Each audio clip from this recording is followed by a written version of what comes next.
So, there is a new Fated Summons that is available for folks.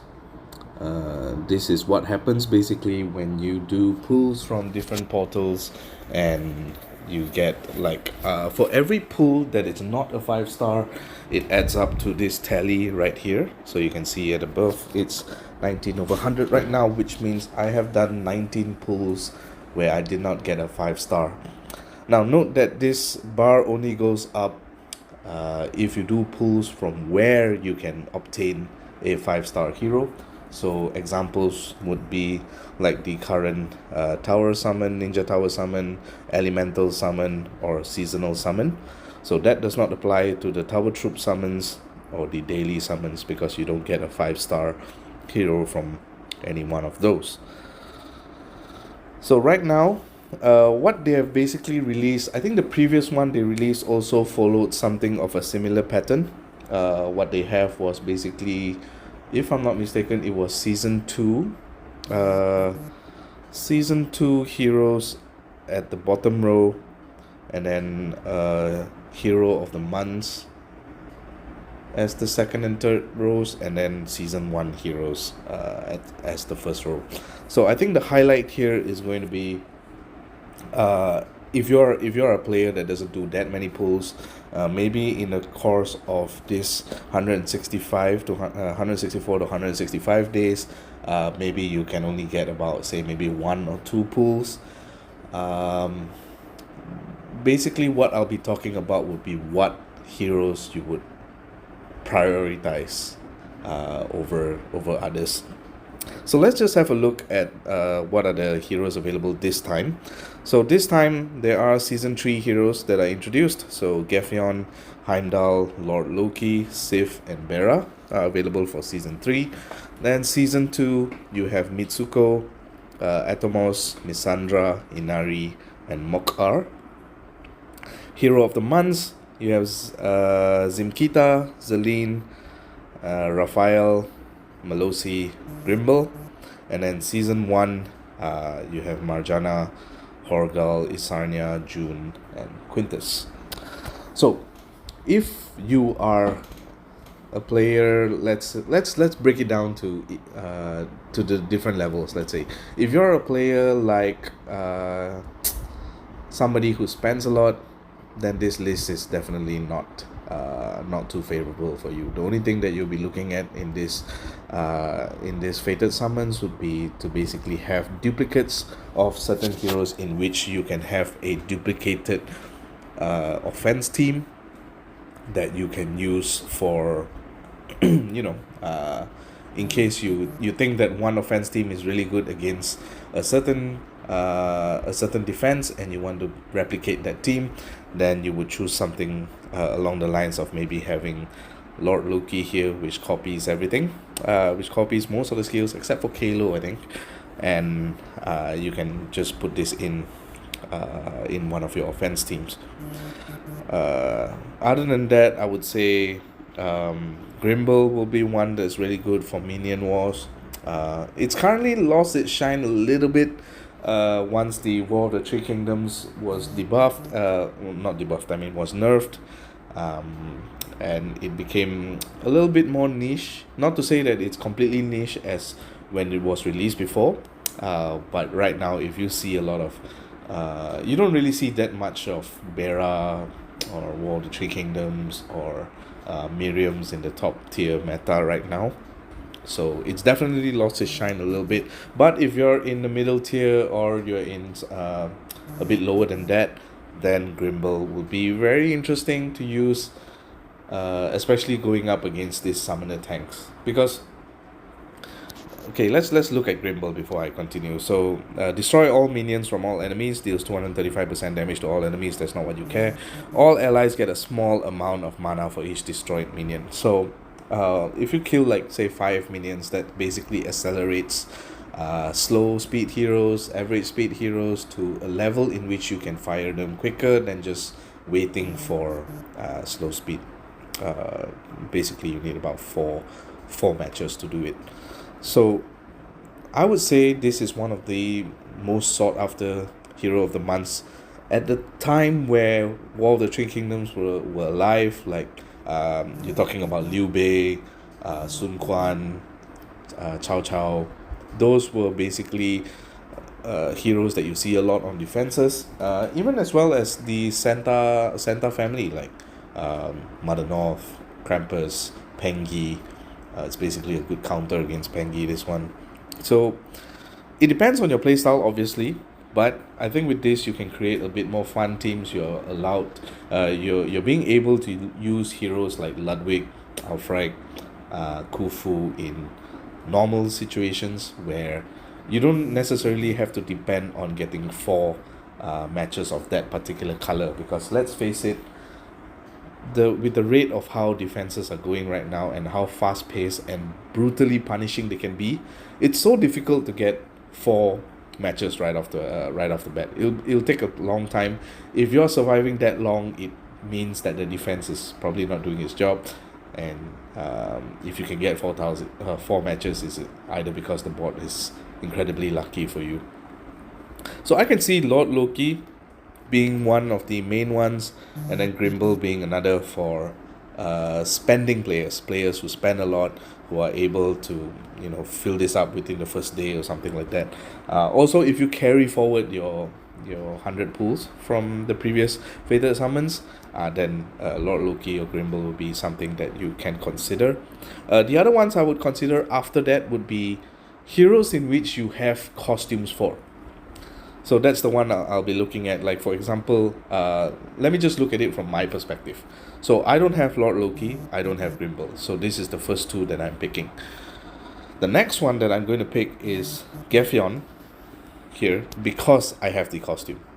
So with the costume bonus, I get to have a hero that basically hits 3 and is able to deal with minions as well, other than Grimble at purple, as a purple hero. So that is something that I would go after. Now bear in mind, there are some other heroes here that have costumes. Just to go off from the bottom, Heimdall costume is really good, so I would if you have Heimdall, if you have the costume for Heimdall and you want to have a second copy of Heimdall, for whatever reason, maybe you think that your offense, you're comfortable with Heimdall being on your offense, a second Heimdall wouldn't hurt. Sif costume is also really good, giving 15% mana to the flanks. That's really awesome as well. Going up, that Inari costume will be is decent and it's good enough to pad her regular stats. Missandra costume is broken, so if you have Missandra costume, that's who I would advise you to consider getting. Atomos just got a new costume, pretty meh, but if you have the costume, maybe it's for your consideration to maybe pick up as a third pick or something like that. Mitsuko's costume is also really, really good. I personally like it, so if you have Mitsuko costume, that's something that you can consider. Mok-R, with or without costume, I won't pick this unless you're doing something like a meme war, which we are considering right now. Spoiler alert. The other ones that I'm looking at, Zimkita has a costume, and Zelene is coming out with a new costume. These two are really good in terms of their costumes. In terms of their current regular stats, I think Zimkita Cleansing Ailments for red is really good. There are not many that do that. I think the other one you're talking about is maybe the regular costume Kong, and some others. I think I don't remember which one. But yeah, Zimkita, if you have the costume, is really good. If you don't, this is something that you can flex in as well.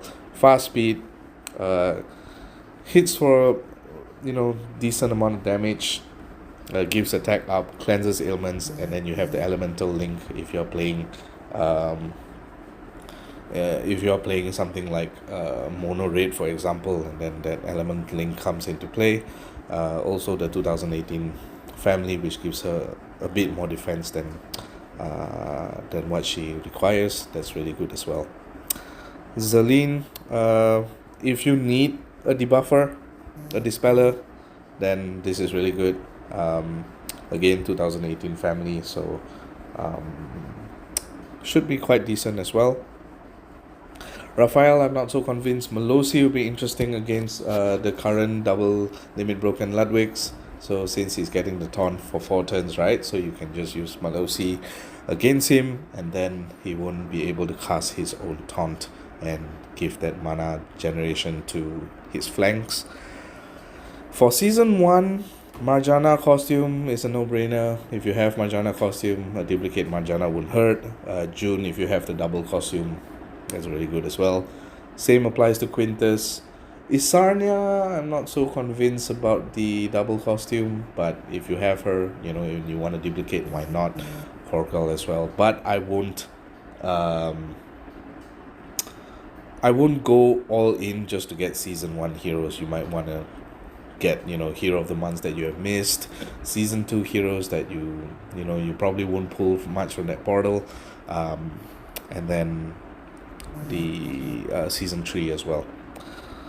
So that's for me. That's who I'll pick. So I'll pick Lord Loki, Grimble, and Gefyon. If you're like a player who doesn't really spend a lot, maybe you only can do maybe one pull or maybe 2 pulls from this Fated Summon. I think the idea here would be to see what costumes you have and decide if those costumes are really worth it to get a duplicate. Like, for example, if you're lucky enough to get Missandra costume, I would suggest that you after Lord Loki, like assuming you don't have Lord Loki is the pick for sure. Like let's get that straight. Lord Loki is amazing, especially with all these new heroes coming up. You would want a Lord Loki to kind of help you basically be a part of the fun. You go against for example a Ludwig. You can just copy Ludwig off before he even fires. So that's the plan.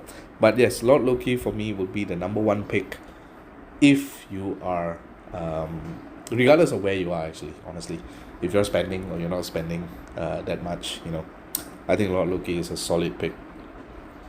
Grimble, as I mentioned before, it depends on the niche, whether you like it, how do you play around with it. That's up to you to decide. Grimble is not one of those heroes where you can just bungle him into a team and hope he works. That's not how you play Grimble. Grimble requires a little bit more thinking, a little bit more strategy, a little bit more tactics. So if you're not into that, then maybe Grimble is not the choice for you. Then you want to go with maybe a little bit more firepower, or maybe a little bit more sustain. Bera used to be really good. I would say Bera is still decent, especially going against some of the tanks at your particular level, whichever level you are in. Sif as well, Rapos is okay. Heimdall and Gefyon. Heimdall is just for that big heal and attack buff. Not so much on the revive. 20% revive is crap. But if you have the costume, that's a different story altogether. And Gefyon, sniper is good. Costume is even better. So yeah, that's my advice. It's not so much. I don't like giving ultimatums in terms of advice, although as I keep saying, Lord Loki is one of the premier picks right here. It's completely up to your roster. Depending on how you want to play the game. If you're into just brute force power, then there is a consensus here that there is one of the hardest hitting snipers in season 3. And if you're looking for a little bit more duplicates in terms of whatever costumes that you have, or whatever gaps that you're missing out, then these are some that you can pick. So I hope you guys make an informed decision, especially on especially for those who are maybe looking to get maybe 1 or 2 pulls from this. I hope you guys have an informed decision right now on what to make, at least some information, some knowledge that you can get before you decide to pull. And wish you all the best in the rest of your pulls.